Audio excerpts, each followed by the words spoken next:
Baik, terima kasih. Anda masih bersama kami dalam Saku yang mengangkat tema tengah hakikat tauhid. Kita akan lanjutkan lagi tanya jawab kita yang selanjutnya akan disampaikan oleh Bapak Fahrudin yang akan dijawab oleh Profesor Daud Rashid. Silakan. Assalamualaikum warahmatullahi wabarakatuh. Waalaikumsalam. Perkenalkan, nama saya Fahrudin. Izin bertanya Ustadz, bagaimana hukumnya bagi seseorang yang meremehkan atau tidak peduli terhadap keesaannya Allah Subhanahu wa taala, akan tetapi orang tersebut percaya terhadap adanya keesaannya Allah Subhanahu wa taala. Terima kasih. Baik, terima kasih. Ini pertanyaan menarik sekali ini ya. Jadi artinya kita meniadakan Tuhan, tidak mengikuti aturan-aturannya, tapi kita yakin bahwa Tuhan ada. Ini kan muncul isme-isme. Yai, silakan. Ya. Jadi itu mirip saja seperti orang-orang Quraisy di zaman jahiliyah. Orang Quraisy di zaman jahiliyah itu mereka percaya ada Allah tidak? Percaya. Ya, masih percaya, mereka percaya kalau yang menciptakan alam ini Allah.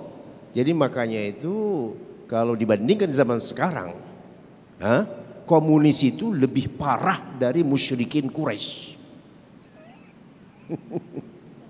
Komunis itu sama sekali tidak percaya Tuhan. Orang musyrik Quraisy masih percaya yang menciptakan alam ini Allah. Anda tahu dari mana itu? Dari Al-Quran. Allah yang menceritakan dalam Al-Quran, wala in sa'altahum man khalaqas samawati wal arda yaqulunna Allah. Muhammad, kalau kau tanya itu orang Quraisy di sekitarmu itu, siapa yang menciptakan langit dan bumi? Mereka akan menjawab Allah. Waduh.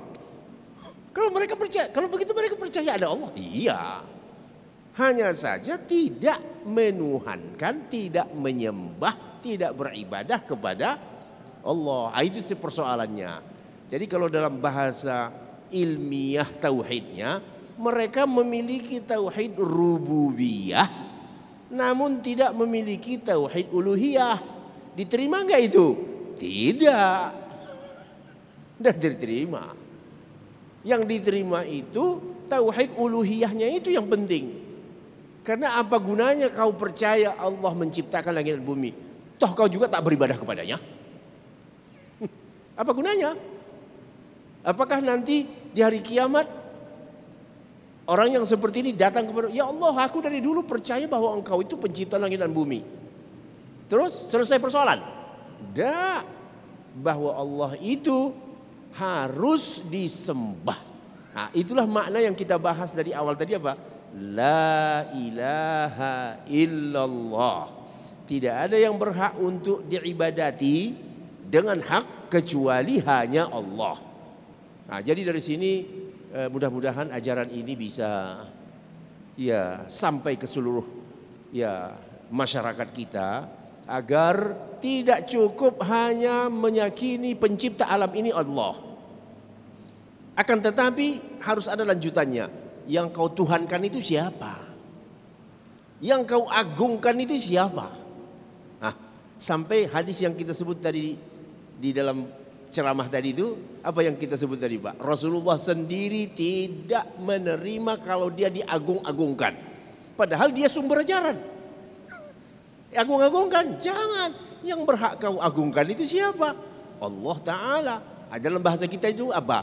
Pengkultusan. Makanya orang yang bertauhid, yang belajar tauhid dalam, tidak akan mau mengkultuskan siapapun manusia. Karena pengkultusan itu hanya berhak diterima oleh siapa? Allah Subhanahu wa Ta'ala. Wow, luar biasa sekali. Baik, selanjutnya kami persilakan Ibu Wirma yang akan dijawab oleh Dr. Muta'ali. Silakan Bunda. Bismillahirrahmanirrahim. Assalamualaikum warahmatullahi wabarakatuh. Izin bertanya Ustadz, tentang tadi kan tauhid diucapkan dengan lisan ya, diyakini dengan hati dan diamalkan dengan perbuatan. Itu bagaimana caranya agar kami mengajarkan pada anak-anak kami benar-benar, terutama yang fase yang kedua ya, diyakini dengan hati dan seterusnya sampai diamalkan dengan perbuatan agar istiqomah selalu gitu. Betul. Ya, terima kasih. Pertanyaan bagus nih. Baik, terima kasih Ibu Irma. Penanaman tauhid kepada anak, Ustadz Muta'ali. Baik, pertanyaan yang luar biasa dan pertanyaan hidup nih ya. Dulu para alim ulama kita, ulama salaf kita mengajarkan tauhid kepada anak-anak. Anak-anak itu senang nyanyi, senang didongengkan sebelum tidur.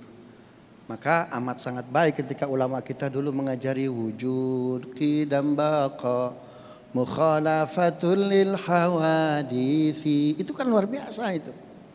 Bahwa Allah itu ada. Dan adanya Allah tidak perlu ada yang mengadakan, beda dengan kita. Kita sering anak kita bawa ke mall tuh ya, ada robot-robotan, ada mainan. Mah, itu bagus betul mah. Itu kayaknya buatan Jepang mah ya. Nah, di situ masuk tuh tauhid.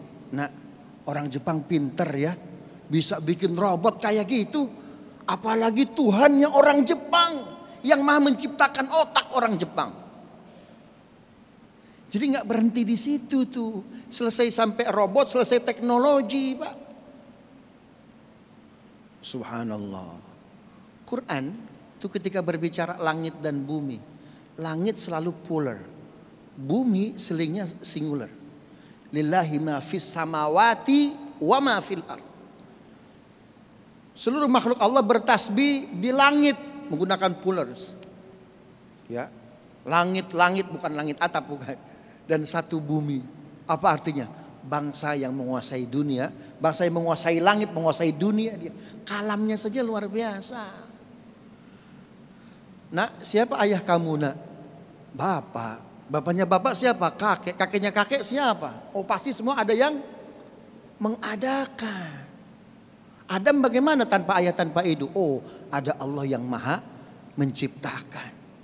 Subhanallah. Karena itu kalimat-kalimat dalam Quran luar biasa. Badi'us samawati wal ard.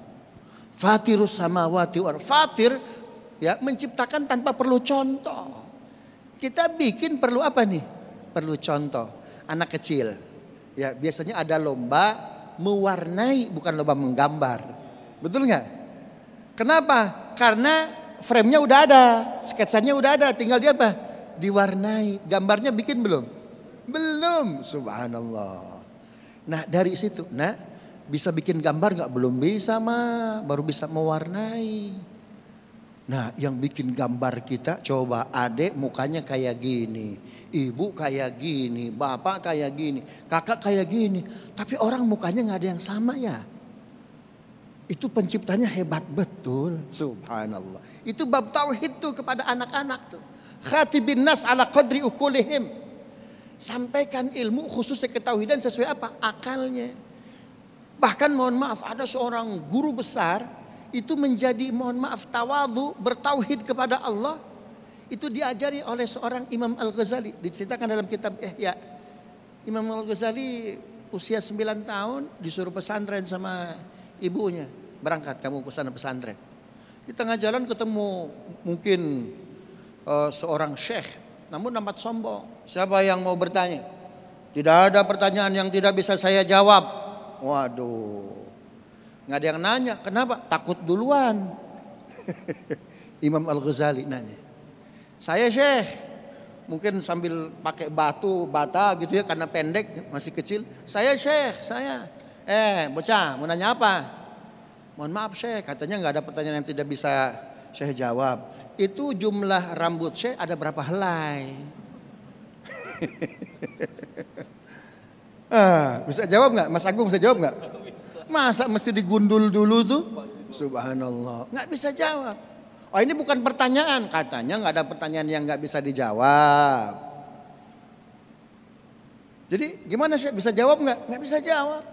Memangnya kamu tahu? Tahu. Dari mana taunya? Rambut Syekh jumlah helainya pasti genap. Dari mana taunya? Karena yang ganjil hanya Allah Subhanahu wa taala. Bapak nggak percaya? Coba gundul, Pak. Hitung satu persatu, Pak. Subhanallah. Jadi itu sebabnya kita harus iqra. Kenapa para ulama cerdas-cerdas? Kenapa Nabi itu fatanah, cerdas? Kalau Nabi nggak cerdas, bagaimana menyampaikan ketauhidan? Bagaimana menyampaikan Quran yang benar tapi caranya nggak benar, caranya nggak akurat, bisa kalah. Dakwah nggak boleh kalah. Quran menyatakan innal batila kana zahuq. Kita konstruksi keilmuan agar ketauhidan bisa sampai, karena Islam ini rahmatan lil alamin. Begitu Bu ya. Wallahu a'lam bishawab. Nah masih ada waktu, Ustadz Daud mungkin bisa ditambahkan ketika kita berbicara tentang ketauhidan yang muncul adalah visualisasi. Padahal Allah kan laisa kamitslihi syai'un begitu. Artinya seperti tadi anak-anak kecil kamu harus begini, muncullah gambar-gambar seperti itu. Nah ini mungkin bisa menjadi penyebab kegagalan dalam menerjemahkan eksistensi Allah sehingga muncullah ateisme dan lain sebagainya. Bagaimana pendapatnya Kiai? Memang ini sebuah tantangan ya bagi orang tua. Tapi kita tidak boleh berputus asa untuk memberikan jawaban walaupun untuk sementara mungkin dia belum puas. Jadi pengalaman saya sampai sekarang pun saya masih punya anak kecil loh. Dari dulu saya punya anak kecil, sekarang masih punya anak kecil juga nih, umur 6 tahun nih. Umur saya udah 59 tahun, masih punya anak 6 tahun. Pertanyaannya tuh gitu-gitu. Ya. Tapi kita doktrin dulu. Jadi doktrin itu siapa yang menciptakan ini semua? Allah. Ini enak nggak ini makanan? Oh enak sekali. Ini lezat coklat ini, iya coklat. Menciptakan ini siapa? Allah. Kamu lihat itu gunung-gunung indah nggak? Bawa dia ke pantai, ke laut. Ini siapa yang menciptakan? Allah. Jadi perlu memang doktrin dulu.